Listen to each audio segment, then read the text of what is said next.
madaxweynaha Soomaaliya mudane Xasan Sheekh Maxamuud ayaa aqbalay xilka qaadista dhawaan ra'iisul wasaaraha Soomaaliya mudane Cabdiwali Sheekh Axmed uu ku sameeyay agaasimihii hay'adda nabad sugidda iyo sirta Soomaaliya mudane Cabdullaahi Maxamed Cali Sambalolshe. wareegto ka soo baxday xafiiska madaxweynaha Soomaaliya ee Villa Soomaaliya ayaa lagu sheegay in madaxweynuhu xilka ka qaaday agaasimihii hay'adda nabad sugidda iyo sirdoonka Soomaaliya kadib markii uu cuskaday qodob dastuuri ah sida wareegtada lagu sheegay. madaxweynaha Soomaaliya oo ah qofka kaliya ee iska leh magacaabista iyo xilka qaadista taliyaasha ciidamada dalka ayaa horay u diiday xilka qaadista agaasimaha nabad sugidda kadib markii sida la sheegay ay isaga hor yimaadeen arrintaasi xukuumadda Soomaaliya.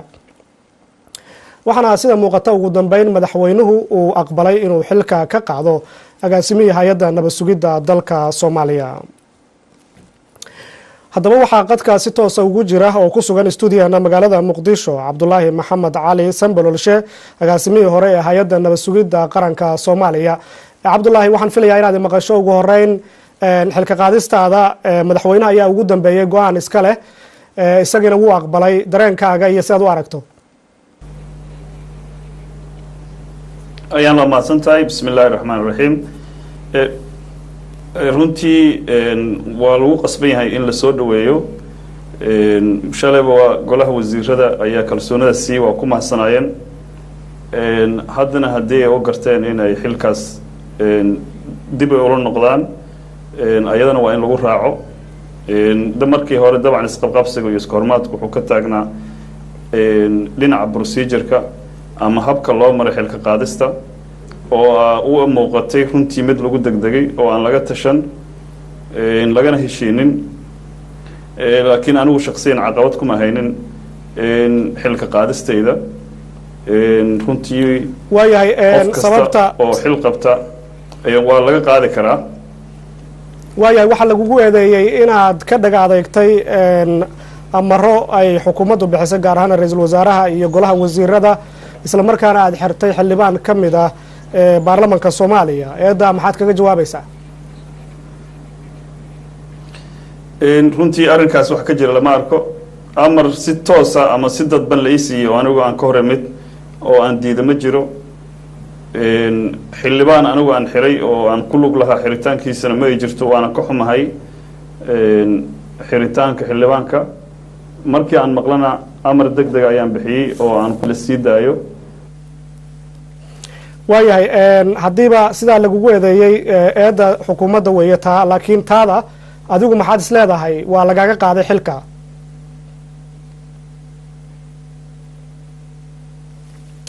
waa tahay daawadayaal waan ka xunnahay. waxaa qadka toos ugu jiray agaasimihii hore ee hay'adda nabad sugidda qaranka Soomaaliya waxaana cillad farsamo awoodeed qadku inaga go-ay, balse warkeennii ayaan dib ugu laabanaya qodobadii kale ee warka ku jiray. haddaan ku laabto magaalada Muqdisho waxaa maanta kalfadhi yeeshay baarlamaanka Soomaaliya oo shiray fadhigoodii 5aad oo ay ku yeeshaan magaalada Muqdisho ee xarunta dalka Soomaaliya. fadhigii maanta baarlamaanka Soomaaliya waxaa furay oo ka qayb galay madaxweynaha dalka Soomaaliya mudane Xasan Sheekh Maxamuud oo halkaasi ka jeediyay khudbad dheer oo dhinacyo badan taabanaysay. balse warkaasi waan ku soo noqonayaa daawadayaal. waxaa qadka ku soo noqday Sambalolshe. Sambalolshe, adiga aragtidaadaan joogay waxaad u aragtay in xilka lagaaga qaaday haddaad maqasho? horta sida ii muuqata arrinku wuu siyaasadaysnaa. mana ahayn go-aan laga fiirsaday. mana ahayn waqti loo baahnaa go-aan caynkaas in la qaato. shakhsiyan anigu ma fahamsani. laakiin waxaan aaminsanahay waxoogaa in ay ahaaday inaan anigu malaha shaag wareegaya aan dhex galay. qolo siyaasiyan iska soo horjeejeeda iyo waxyaabo oo fahamsanayn darteed in waxaan loo codsaday. calaa kulli xaal wax kastaba ha noqotee anigu ma fahamsani. laakiin go-aanku wuxuu ku soo aaday xilli runtii dhowaan la dilay hogaamiyihii kooxda nabadiidka ee shabaab Axmed Godane oo dadka Soomaaliyeed caalamka ama regionka waa u dabaaldegay geeridiisa lagana fikirayo next step ama waxa xiga ee la yeelayo oo runtii anigu aan ku howlanaa anigii rag galato ammaanka aan ku howlanaynay inaan sii riixino dagaalka ka dhanka al-shabaab qaasatan inaan xaqiijino si degdeg ah in gacanta looga saaro magaalada Baraawe cadowga. arrinkaasna wuu dhawaa. arrinkaasuna waan ka xumahay. waayahay Sambalolshe, laakiin dibadhac hawlihii ku socday dibadhac u keeno. ma hadalkaaga haddii la raaco waxa muuqda inay jiraan dad laga yaabo inay arrintaa diidan yihiin, ma waxaad ula jeedaa xukuumadda dad waxa ku jira aan ku qanacsanayn hawsha aad samaysay ama dilka hogaamiyaha al-shabaab? kuma implicate garayn karo, yani kuma eedeyn karo si toosa, laakiin habka ay go-aanka u qaateen lama dhihi karo hab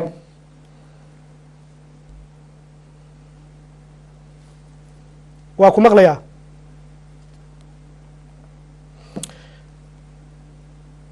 waa tahay daawadayaal inaga raalli ahaada cilad xagga satellite-ka ah ayaa ina haysata ee magaalada muqdisho, laakiin warkaasi waan usoo noqon doonaa haddii waqtigu inoo saamaxo.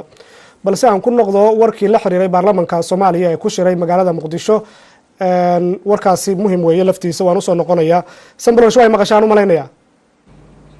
ha waayahay, haddaan soo koobno marka, ma waxaad is leedahay maxaa kulmiyey arrintan dilka hogaamiyii ugu sarreeya al-shabaab oo aan ognahay 2 sano iyo guud ahaan 2 sano oo kooban ay jirto dowladda hadda jirta in lagu guulaysan waayey iska daa hogaamiye noocaas in la dile sarkaal ka mid ah al-shabaab in la dila ama la qabto. marka ma waxaa jira dadaad is leedahay arrintan waxbaa kulmiyey dilka hogaamiyaha al-shabaab iyo xilka qaadistaada? horta anigu ma qabo in lagu eedeeyo xukuumadda ama xukuumadda dadka tirsan inay ku faraxsaneen dilka godani. dabcan xukuumadda iyo dadka soomaaliyeed inta nabadda jecel iyo dowladnimada dhabnay ka tahay dagaalka lagula jiro al-shabaab aada ayay ugu farxeen, wayna soo dhaweynayeen geerida iyo dilka loo geystay axmed godane. laakiin runtii waxay ahayd xitaa caro kasta iyo aragti kasta oo kala duwan oo la qabo go-aanka caynkaas oo kaleta xilligaas oo kale in dib loo dhigto, si fiican looga fikiro, go-aan dadweynaha iyo danta caamka ah u danayna in la qaato ayay aheeday. dowladnimadu kasoo qabo banooni oo kaleeto kama liidato oo ay tahay marka ugu horeysa jaalle iyo jaallo kale laysiy kadib roose laysi siiyo. haddii qaladaad iyo wax uun la dhibsada ay jiraan waa wax canaan ay ku filnaaday. waxaan qabaa go-aankaas waa lagu degdegay, waana go-aan tashuush geliyey runtii howlihii socday iyo qulubta dadweynaha. waayahay, muddo 2 bilood ayaad xafiiska haysay, maxaa la taaban karaa waad qabatay marka la eego? doodo badan baa jira oo dadku ay leeyihiin xamar oo nabadgelyadeedii soo wanaagsanaatay, hogaamiye al-shabaab oo la dilay, maxaa la yidhaahdaa wax badan baa jira laleeyahay, laakiin adigu maxaad is leedahay waad qabatay 2 bilood? anigu horta markaan imaanayo magaalada ammaankeeda aada ayuu u cakirnaa.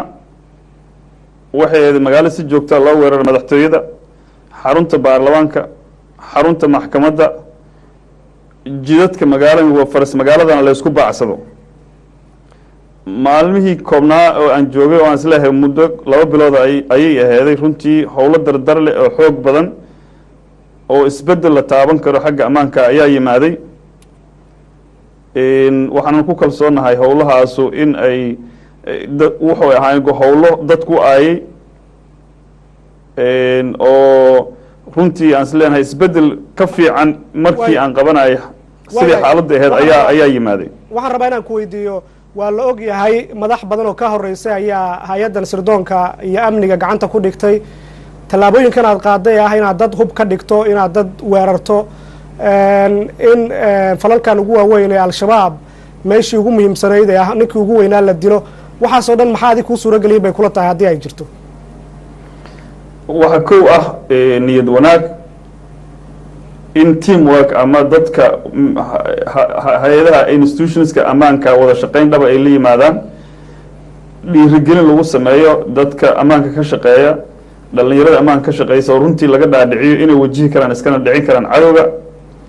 imkaaniyaadkii loogu talagalana aan la misuse garin ama aan si xun oo khaldan aan loo isticmaalin. sida dhalinyaradu ay laafkooda ama noloshooda ay miiska u saarayaan madaxda, haddii anagu aan nahana intaas in ka badanba annagana aan nolosheena aan miiska saarno, oo ay naga go-naato wax kastoo dadaala inaan ku bixino dhifiid garaynta ama ka guuleysiga cadowga. marka waxaan dhihi karaa isku duubnaanta hay-adaha nabadgelyada, waxaa kaloo dhihi karaa runtii hay-adda nabad sugidda hadday noqon lahayd ciidamadeeda iyo maamulkeeda oo runtii isku duuban. hay-addan ka hadlaynaa Sambrosh, si niyada u wajahay howlaha. arrintan hadda hay-adda lafteeda haddaan ka hadalno, dowladdan ka hadalno lafteeda, ma tahay xilka qaadistaada caqabad kaa hor timid oo shaqadii aada waday ee dardartaa lahayd looga hor yimid ma kula tahay?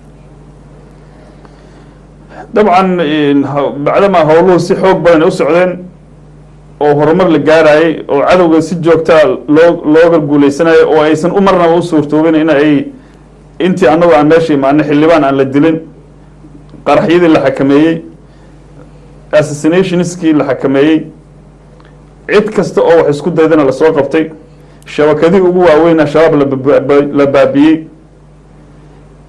dowladda iyo askarteeduna on daran ay ahaan jireen ay ka carari jireen, hadda si joogtaa shabaabkii u cararayay. Marka caqabadda waxay tahay malaha dad badan oo dowladnimada ka cabsanaya ama aan wanaag magaalada muqdisho aan la rabin oo weliwala ka qaba in awoodda gacanta dowladda ay ku wareegto ayaa guux iyo criticism iyo buuq iyo iska hormaad adag muujinayay. haddii la adkaysi lahaa waxay la sii socnaan waxaan aaminsanahay muddo kooban in magaalada muqdisho iyo hareeraheeda nabadgelyo lagu soo dabaali karay, sidoo kalena lagu baahi karay dhammaan gobollada dalka, suurtagalna ay u noqon laheeday magaalada caasimadda mar labaad inay caasimad Soomaaliya u siman tahay, caalamku uu ku shaqayn karo, cabsi la-aan dadku ku shaqaysan kara inay noqoto.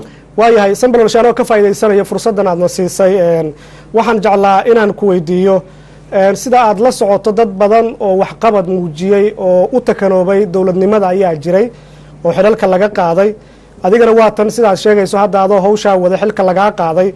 waxaan rabaa bal inaad dadka ku dhagaysanaya u sheegto ma waxaa jira waxaan la arkaynin oo caqabad ku ah in dalkani meesha la rabo u socdo?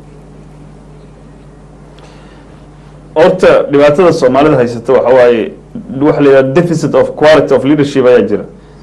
yacni dadka dalka hogaaminaya ayaa dhici karta qaarkood in mar walba habka ay go'aamada u gaaranayaan ay tahay hab siyaasadaysan oo cijiyaha hoostooda wax laga fiirinayo oo aan bigger picture-ka la fiirin. marka dad weli kala shakisan aaminsanna in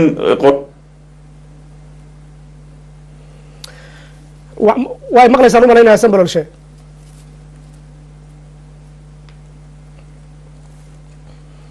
waa tahay daawadayaal, kaasi wuxuu ahaa Cabdulaahi Maxamed Cali Sambalool Shee, taliyihii hore ee hay-adda nabad sugidda ama agaasimihii hore ee hay-adda nabad sugidda qaranka Soomaaliya oo si toosa isagoo qadka ugu jira inoogu waramayay magaalada Muqdisho.